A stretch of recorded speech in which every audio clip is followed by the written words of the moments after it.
Part 2 ya Life with Nigwes inaanza Joy akiwa kapigishwa magoti hapo nje kwa kosa ambalo si la kwake kabisa, na mzee pia ndo alikuwa katoka kazini muda huo. Akapaki gari pembeni pale, akashuka akamuuliza shida nini, mbona umepiga goti hapa nje? Akamnyanyua kwanza, akasema anti kampa adhabu, kamwambia pige magoti hapa mpaka atakaporudi. Mzee akatoka pale akawahi chumbani kumuuliza mkewe nini tatizo, mbona kampa mtoto adhabu kule nje kwenye jua kali kama lile? Mama akamwambia yeye upo bize kuuliza kwa nini nimempa adhabu. Kweli kabisa, bila kuuliza kafanya kosa gani? Mbona hilo swali hujauliza? Mzee akasema niambie sasa kafanya nini mpaka apige magoti kule nje. Mama akaendelea kusema kwamba ni bora ungemuuliza yeye, analeta tabia za hovyo kwenye nyumba yangu, leo kamleta mwanaume. Unamaanisha nini kusema hivyo? Namaanisha nini kusema hivyo? Kwamba ni jambo la kushangaza. Mamake huyu msichana silikuwa malaya? Kipi cha ajabu hapo? Kaige kutoka kwa mamake.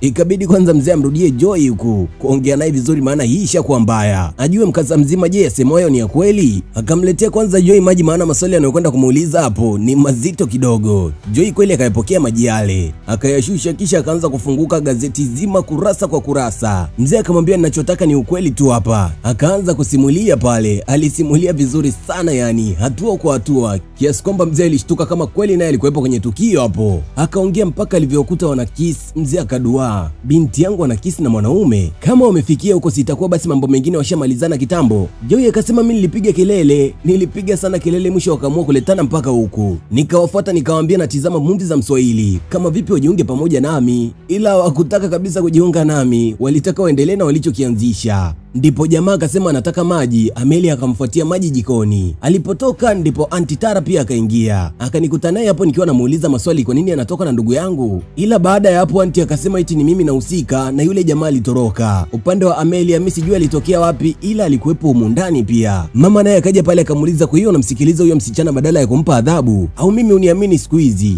Akamuuliza umesikiliza upande wa pili? Umempa muda wa kuongea na kumsikiliza kilichotokea hapa nyumbani? Mzee akasema hapo wawili. Kuna uwezekano lolote lile kutokea kati yao wote wawili. Mama akasema binti yangu yupo wapi sasa? Yupo shule huko sasa hivi. Kama Amelia ndo alileta mwanaume, sasa hivi yupo wapi? Maana saizi yupo shule na mwanaume nilimkuta humu ndani. Mara Amelia mwenyewe pia akaingia pale. Swali la kwanza mzee kuuliza, umetoka wapi? Mwanafamilia na kukumbusha hii ni Life with Nigwes Part 2. Kama hukuona Part 1, click hicho kipop-up kilichotokea upande wa juu hapo, kitakupeleka kwenda kuona full recap. Hii ni Mswahili TV, kituo chako pendwa cha burudani. Mimi ni storyteller wako Nite Claim Swahili. Mzee aliamua kukaa nao wote chini kwa pamoja kujua je ni uongo au ni ukweli. Akamwambia mamako hapa alikuja nyumbani mapema na alivyokuja alikuona ukiwa unatoroka kupitia mlango wa nyuma. Je, hayo ni ya kweli? Muone kwanza Amelia alivyoogopa hapo, au mzee kamsanukia nini? Ila akakaza bana. Anasema hapana, mimi tangu nitoke asubuhi saa hizi ndo narudi. Kwa hiyo mamako anadanganya sio? Itakuwa anadanganya baba, kwa sababu tangu nimeondoka asubuhi saa hizi ndo mnaona narudi. Akaruka kabisa hajarudi nyumbani. Joy naye anasema Amelia ongea ukweli wote ule. Wewe si ulirudi hapa na mwanaume mundani mkao mna kiss? Bi mkubwa akadakia imetosha bana. Wewe ndio ulikuja na mwanaume kwenye nyumba yangu. Na ukiendelea kumuongelea mwanangu uongo nitakubandika mkofi huo ambao utaharibu kabisa hiyo sura yako, mjinga wewe. Mzee akawaambia ninawaacha kwa hili, huku nikiwa nafuatilia kwa kina zaidi yupi muhusika. Na kama nikija kumjua muhusika na waahidi nitamtoa ngozi akiwa hai. Mzee akaondoka, mama naye akamfuata nyuma. Joy akamuuliza binamu, mbona unadanganya? Si uongee ukweli. Kwani kama ungesema ukweli hapo ungekuua? Angalia sasa mimi ndo nalaumiwa. Akampushi pembeni kisha akaingia zake chumbani huko. Huko chumbani kwa wazee sasa na kwenyewe kumewaka moto. Mama anamuuliza kwa hiyo unataka kupotezea hii kesi kirahisi kama hivyo? Mzee akamuuliza ina maana ukunisikia nilosema? Nimesema nitafuatilia ili swala taratibu na mhusika nitamjua tu.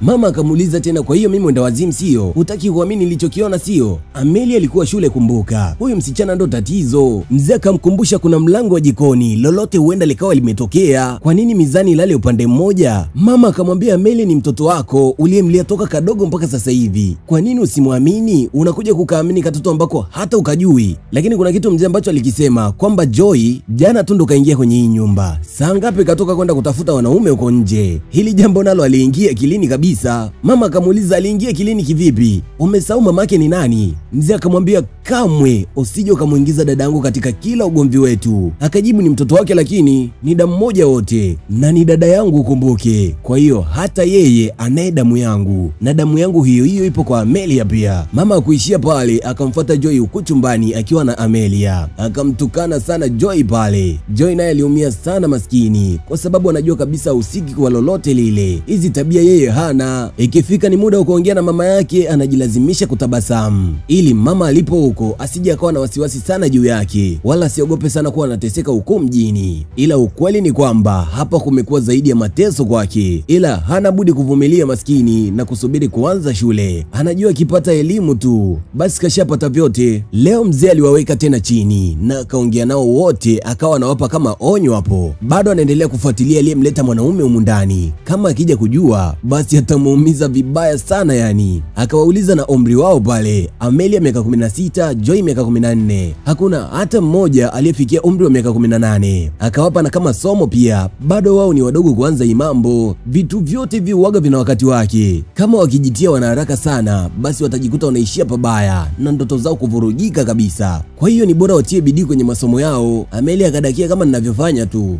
Kama ungekuwa unatia bidii kwenye masomo yako, mbona ulifeli mtihani uliopita? Lakini baba, ilikuwa unataka kusema ilikuwa bahati mbaya, si ndio? Ni bora matokeo ya huko tusheni yakawa mazuri, la sivyo muula ujao pia utorudi shuleni, utaendelea kukaa huko tusheni. Akamtaka Amelia aondoke, ana maongezi private na Joy. Kweli akatoka, akabaki na mtoto wa Bushi hapa. Akamwambia alimleta huku mjini kuja kusoma, anasubiri mpaka mwaka mpya wa masomo ndipo ampeleke akaendelee na masomo. Kwa sasa hivi atakuwa anakwenda tusheni ambayo Amelia anakwenda, ili aendelee kujiweka vizuri zaidi. Kakafurahi sana maskini, ndoto zake sasa zitaenda kuwa kweli. Leo tunamuona yule mshikaji Oliver kaja kwa kina Amelia, akawa anamsubiri mzee nje hapo, tena anamsubiri kwa kusudi kabisa. Kabeba kama kimfuko vile kina nguo ndani, na akasema huu ni mzigo wa Joy. Baada ya hapo yeye akakimbia kuondoka. Mzee akaingia ndani, anamuita Joy kwa hasira so poa yani. Yupo hapo huyo msichana. Joy naye akaja mbio mbio kusikilizia wito. Akamuuliza hichi nini? Kwa hiyo kumbe ilikuwa ni wewe. Mmeenda mmemalizana, umeacha hadi nguo zako huko, si ndio? Akasema mimi sijui, mara kofi. Hivi ndivyo unavyotaka kuharibu maisha yako, si ndio? Unataka kupita njia alopita mamako eti njia ambayo mamako anaijutia hadi leo. Joy bado anakaa na maskini ajui lolote lile. Mzee akasema kama ukija kuendelea kuongea, basi nitakurudisha. Usitaki kabisa niongee neno mbele yako. Sasa nenda nje kapige magoti kwenye jua, nyanyua mikono juu mpaka nitakapokuruhusu kuingia ndani. Kwa huku nje Amelia naye anakuja, anakumbuka usiku uliopita yeye ndo alichukua nguo za Joy na akaziweka kwenye begi lake akiwa amelala bado, na asubuhi ilipofika kabla ya kufika tusheni akampa Oliver ili kutengeneza tukio kwamba Oliver ni mtu wa Joy na ndo huwa wanatoka pamoja. Kwa hili kosa anaamini kabisa Joy atafukuzwa hapo nyumbani, kisha wao wataendelea na burudani zao. Hapa kamfikia anasema naona wazo langu limefanya kazi vizuri sana. Akamuuliza kwa hiyo kumbe ilikuwa ni wewe? Wewe ndio uliyetoa nguo yangu Kwa nini lakini unanifanyia vibaya kama hivi? Nimekukosea nini mimi? Akamkumbusha nilikuahidi nitakurudisha kijijini kwenu ulikotoka. Alafu akaingia ndani anaita baba. Kwanza akamsalimia mzee pale, anajitia juu chochote kinachoendelea hapo. Akauliza mbona Joy yupo nje? Kafanya nini? Mzee kwanza akaomba samahani kwa kumhisi binti yake ni mkosaji. Mzee akasema Joy ndiye aliyemleta mwanaume humu ndani. Amelia hapo akapigilia swali, je, atakwenda kuondoka? Utamrudisha kijijini kwao? Hilo mzee kulitolea jibu bana, kama atamtimua au vipi. Siku inayofuata Amelia amekutana na Oliver, wanajipongeza sana wakijua plani yao sasa itakwenda kufanya kazi, na mzee atamfukuza kabisa Joy pale nyumbani, waendelee kuburudika kitandani. Ila kumbuka kila jambo woga lina matokeo yake, na mficha maradhi kifo umuumbua. Twende taratibu tu. Aliporudi nyumbani ajabu akamkuta Joy tena akalala kitandani kabisa, hajafukuzwa wala nini. Akamuuliza imekwaje? Imekwaje hujaondoka? Kwanza unafanya nini kitandani kwangu? Naye akamjibu si nimelala au vipi? Shuka hapo upesi. Joy akamwangalia.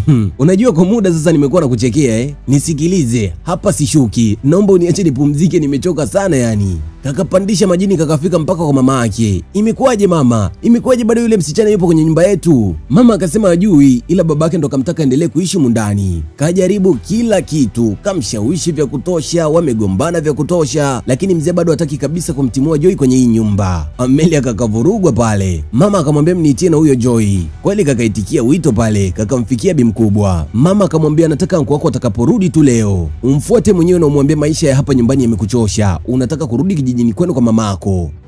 Joy tena Akamwambia anti, sitaki kukuvunjia heshima, ila kiukweli hilo jambo siwezi kufanya. Nimekuja hapa nina ndoto, nataka kusoma mimi. Una ndoto nao wanaume unaozunguka nao kila kona? Akakataa kabisa, yana hizo tabia. Eti tabia za wanaume hajawahi hata kujaribu kufikiria, licha ya kufanya tu. Yani ungekuwa unanijua mimi ungeniamini ninayosema. Ni binamu yangu Amelia ndo kafanya hivyo, yeye ndo kamleta mwanaume undani. We, embu ishia hapo hapo. Usije ukamtaja binti yangu katika upuuzi wako huu. Na lazima ufanye kama nilivyosema. Joy akagoma bana, hiyo hawezi kabisa kukubali. Kujitoa peke yake sehemu ambayo kashaona kabisa kuna mwanga. Alipoona amegoma kuondoka kwa hiari yake, akaanza kumpa mateso sasa. Anampa mateso kupitia kazi. Leo kamuita akamwambia kwamba anakwenda kazini. Akirudi akute nguo zake zote kwenye kabati zimefuliwa. Na asiache hata moja, iwe safi au chafu. Hakikisha zote zinapita kwenye maji mzee. Akasema anti, kazi ulionipa nje bado sijaimaliza. Sijali kama umemaliza au vipi, ila nguo zangu zote uzifue. Kisha akamtimua pale. Ni nguo zote yani, zote zilizomo kwenye kabati. Mzee akamuuliza, unajua una nguo nyingi sana, atashindwa kuzifua. Mama akasema usiniambie nimfunze na sio kumfukuza. Sasa akiwa bize hawezi kupata muda wa kuleta wanaume humu ndani. Kwa hiyo acha awe bize kila wakati. Lakini sijawahi kuona unampa kazi ya Amelia. Mama akajibu, Amelia sio malaya kama huyu. Yo, laiti kama angelijua jamani. Mimi sijui siku anajua sura yake ataificha wapi jamani. Baada ya muda Joy akiwa anafua nguo za anti, akaja Amelia, naye kaleta nguo zake. Eti hakikisha umezifua zote zimeng'aa. Akamuuliza, kivipi? Inamaanisha nini? Wewe umekatwa mikono eti nguo zako huwezi kufua? Naye akamuuliza, hivi unajua mimi ni nani humu ndani? Akamjibu, mimi sijali wewe ni nani. Sijali kabisa wewe ni nani humu ndani. Hizi nguo utafua peke yako. Wewe ziache hapo, utakuja uzikute hapo hapa tu. Na ninaziacha kabisa kwenye jua. Jitu zima vivu kama nini. Amelia alijua akija kwa Joy kirahisi tu ataweza kumfanyia dharau. Naye amekaza bana, kama mbaya chewe mbaya tu. Ala. Amelia akiwa ndani anaongea na Oliver, nimekumisi nyingi na nini. Mdoo anaongea wasimu, hawapati tena uhuru wa kuletana nyumbani. Lakini anatamani sana mlete nyumbani, kashaimisi tayari eti. Mtu anayewanyima uhuru ni Joy. Mara Joy mwenyewe akaingia pale na akakaa kwenye kitanda. Akamwambia, toka hapa. Joy akasema, yani nimechoka na sitaki kabisa ugomvi na wewe, kwa hiyo naomba uniache.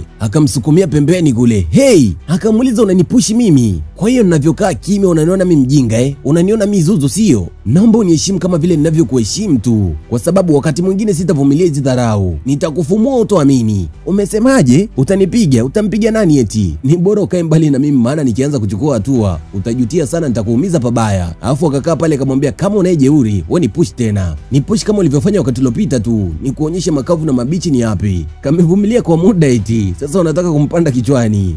Leo tena Amelia akiwa amekaa kwenye kocha anaangalia movie za Mswahili kwa raha zake, akamuita Joy. Naye akaitikia wito kweli, akijua kuna la maana. Nataka uniletee maji. Hey, kwa hiyo wewe umejikalia hapo umeniita kote huko, unataka maji si ndio? Ukuweza kuyafuata peke yako? Hembu nyamaza bana. Ujue nimekuzidi umri miaka 2. Kwa hiyo lazima ufanye ninavyoagiza. Au we, haiwezekani. Nasema haiwezekani kabisa. Huwezi kunituma mimi nini cha kufanya. Mimi sio dada wako wa kazi mundani ukumbuke. Amelia akasimama akamwambia, hebu angalia. Kwenye hii nyumba ni wewe tu tofauti. Mamako ni malaya pia. Akamuuliza, umemhitaji mamangu? Acha mnyonge pale. Anamnyonga huko anampiga kipigo cha mbwa mwizi. Unapata wapi ujasiri wa kumuita mamake kama hivyo? Alimpiga sana pale. Kamemzoea vibaya ujue. Leo kamgusa kubaya zaidi. Mara mama naye akaingia na kuta binti yake kashikiwa chini anakula kipigo huyo. Joy naye akaunga kubwa chumbani. Ila huyu naye mdomo umemzidi ujue. Umtukanie mtu mamake kweli alafu mnalingana, si unatafuta kufa? Kwa lile kosa mama akamfungashia mabegi yake akamtupia nje huko. Mzee naye akafika kashangaa nini kimetokea. Ikabidi sasa aulize ajue, maana elewe amekuta tu wangu hapo mtu anatimuliwa. Mama akamwambia, mwangalie binti yangu, nimemkuta anataka kumuua huko ndani.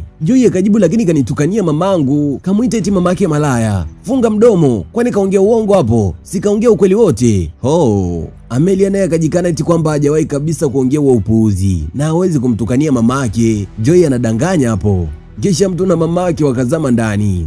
Mzee akamuuliza, kwa nini sasa ukusubiri nifike ndipo uje kunishtakia? Hivi ankwata ingekuwa wewe kweli mtu ajitunishe kabisa mbele yako na mtukane mamako ungekubali? Ungesubiri kuja kushtaki kwa mtu? Mzee akamwambia, okota mabegi hayo. Kisha akamrudisha tena ndani.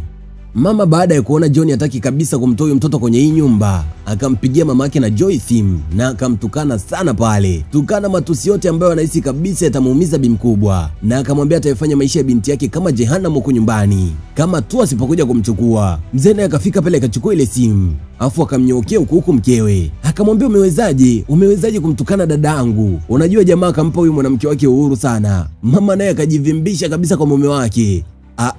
Da, Uhuru sasa umezidi kweli. Kwa mume wako unajitunisha mbavu kama hivyo? Mzee leo alikuwa akajipanga kabisa kumpiga mkewe, mara akaingia Joy pale kanapiga kelele, anasema Binamu kule kaanguka, ongea lolote lile. Mama akampiga kikumbo, akawai uko chumbani. Wazee kweli wakaenda hospitali, akabaki Joy nyumbani kusubiri hapo kuja kusikia nini kimetokea huko. Wanakuja kurudi baadaye, wote wamepoa, wapole kishenzi. Sio baba, sio mama, sio Amelia. Na Amelia eti anaomba samahani ya kujua imekuwaje mpaka imezama.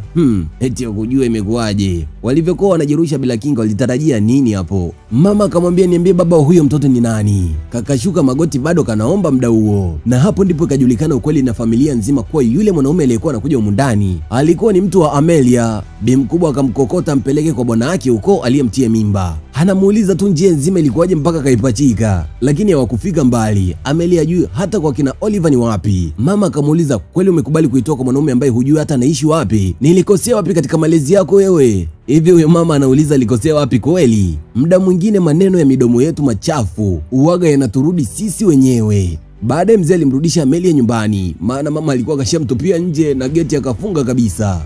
Joy akampeleka chumbani, kageuka mfariji sasa. Mzee akaanza kwanza kwa kumpooza mkewe kwamba binadamu tunajifunza kupitia makosa yetu. Yeye kapata funzo na pia binti yao kapata funzo pia, kwamba vitu unavyoviona kwa nje sivyo kilivyo ndani. Ni kweli binti yetu kalikoroga na ni mjamzito kwa sasa. Sisi kama wazazi si muda wa kuanza kumlaumu sana katika kipindi hichi. Ni muda wa kusimama naye na kumfariji. Unapomlaumu na kumtupia maneno makali ya dharau, unampa machaguo makali mengi, kwenda kuitoa mimba au kujitoa uhai wake kabisa. Ni muda wa sisi wazazi kuyasahau ya nyuma na kusimama katika wakati uliopo, kumpa tumaini na kumsapoti katika ndoto zake pia, na sio kuziua kabisa. Atajifungua mtoto, atamlea na yeye ataenda kuendeleza ndoto zake huko akiwa na funzo kichwani.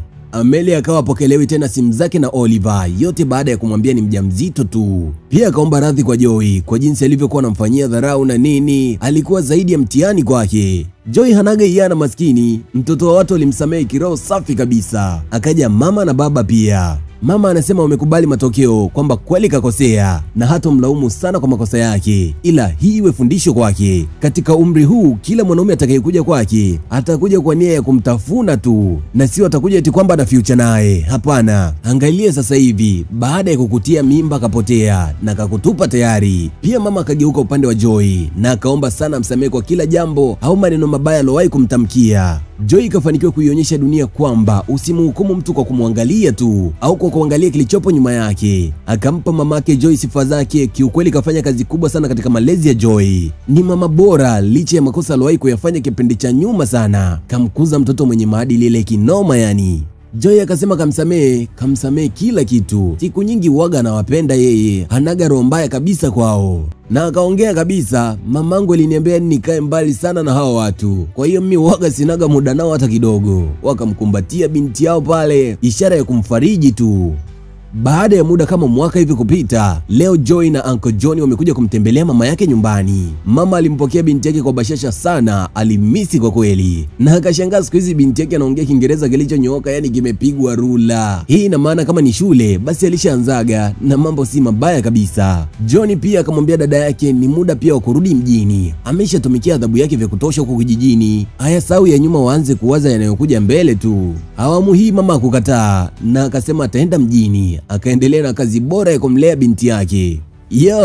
Na hapo ndo nakumbusha huu mzigo unaitwa Life with Nigwes. Lakini leo kuna wazazi wangapi ambao wanawatelekeza watoto wao na kuwakana kabisa kwamba si watoto wao baada tu ya kujichanganya kwenye makosa kama haya, pengine ya kupata ujauzito. Ni kweli ni kosa na ni aibu kwa jamii, lakini je, ni sahihi kuwatelekeza na kuwasahau kabisa kama si watoto wetu? Vipi hali yao wakikuona wewe kama mzazi katika hali hiyo ya kusononeka mawazo na kuwatelekeza huko mtaani? Pia wao kuna wakati wanachukua maamuzi magumu kutokana na reaction za kwetu wenyewe. Tujifunze kusamehe nyuma, kwa sababu wakati haurudi nyuma kusema labda utaenda kurudisha makosa yako ya nyuma, lakini pia tutumie makosa yetu kama somo pia. Ukilaumu na kujutia sana, utajikuta pia umechukua maamuzi mengine mabaya zaidi, maamuzi ambayo pengine yanaweza yakachukua kabisa uhai. Bana, mimi naomba nikuache hapo kwa leo, ila kuna mengi ambayo unatamani kuchangia pia kuhusu huu mzigo wa leo. Tupia komenti yako chini hapo mtazamaji. Kumbuka, hii ni Mswahili TV, kituo chako pendwa cha burudani. Usisahau kusubscribe, kugusa alama ya kengele ili muda wote kupata burudani zinazotoka Mswahili TV. Ulikuwa nami kutoka mwanzo hadi mwisho, ni